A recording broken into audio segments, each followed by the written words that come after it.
نن ورځ افغانستان دوه سترو بمي چاودنو ولړزاوه چې په یوه چاودنه کې د طالبانو یو لوړپوړي چارواکی سخت ټپي او څو نور وژل سوي دي او یوې بلې چاودنې سرای شهزاده ولړزاوه چې زیاتو کسانو ته مرګ ژوبله پکښې اوښتې.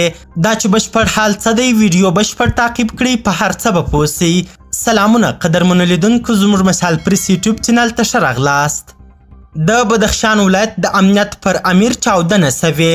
د بدخشان په مرکز فیض آباد ښار کې نن د دې ولایت د امنیه قمندانۍ د امنیت پر امیر مولوي رشاد یفتلي چاودنه سوې ده.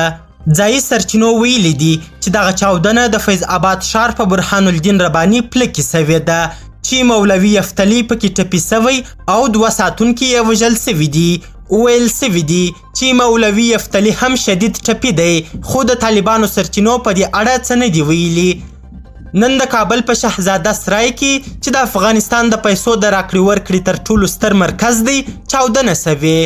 طالبانو د شهزاده سرای چاودنه د پیسو لوټولو لپاره د غلو په لاس د لاسي بم چاودنه بللې. د شهزاده سرای په چاودنه کې طالبانو د لسو تنو ټپي کېدل تایید کړي خو نړیوالو خبري رسنیو په دې چاودنه کې د 15 تنو د ټپي کېدو خبر ورکړی خو د کابل د شهزاده سرای مرستیال وایي چې په دغه سرای کې د نن سهار په چاودنه کې لږ تر لږه 10 کسان ټپیان سوي چې د 5 روغتیایي وضعیت نازک دی. د دواړو پیښو مسؤلیت کومې ډلې پر غاړه نه دی اخیستی. قدرمنو لیدونکو ډیره زیاته مننه چې ویډیو مو تر اخري شیبو وکتل. د لا زیاتو او په زړه پورې خبري مطالب لپاره زموږ همدغه مشال پریس یوټیوب چینل سبسکرایب کړئ. تر بیا او بلې ویډیو ښه وخت او ښې چارې د الله په امان.